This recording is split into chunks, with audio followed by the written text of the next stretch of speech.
ಈ ಒಳಗಡೆಗೆ ಇಲ್ಲಿಯವರೆಗೆ ದರ್ಶನಕ್ಕಿಂತ ಮುಂಚೆ ಕೂಡ ಈಗ ನಾನು ಹೋಗಿದ್ದೀನಿ ಒಳಗಡೆ. ಕರ್ನಾಟಕದ ಹೆಚ್ಚು ಕಡಿಮೆ ಎಲ್ಲ ಜೈಲುಗಳು ನಾನು ನೋಡ್ಕೊಂಡು ಬಂದಿದ್ದೀನಿ.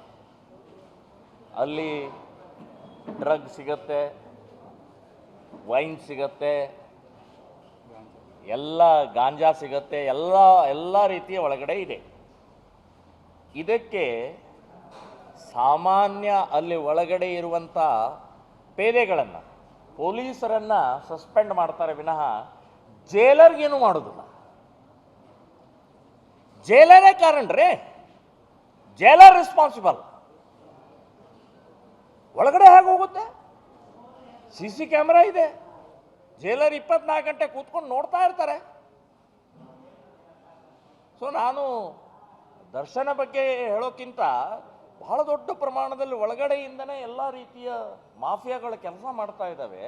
ಅದರ ಬಗ್ಗೆ ಗಂಭೀರವಾಗಿ ಯೋಚನೆ ಮಾಡಬೇಕು ಅಂತನ್ನುವಂಥದ್ದು ನಾನು ಹೇಳ್ತೀನಿ.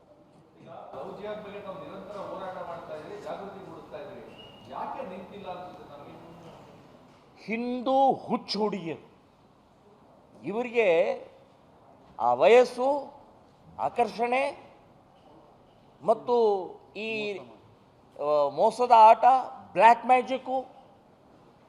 ಮ್ಯಾಜಿಕ್ ಕೂಡ ಇದೆ.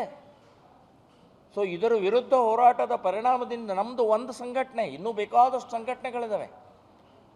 ಮನೆಯೊಳಗೆ ಸಂಸ್ಕಾರ ಸಿಗುತ್ತೆ, ಸಂಸ್ಕಾರ ಇದ್ದಂಥ ಹುಡುಗಿನೇ ಇವತ್ತು ಹೊರಗಡೆ ಹೋದ ತಕ್ಷಣವೇ ಹೊರಗಡೆ ವಾತಾವರಣಕ್ಕೆ ಬಲಿಯಾಗಿ ಇವತ್ತು ಹೋಗ್ತಾ ಇದ್ದಾರೆ.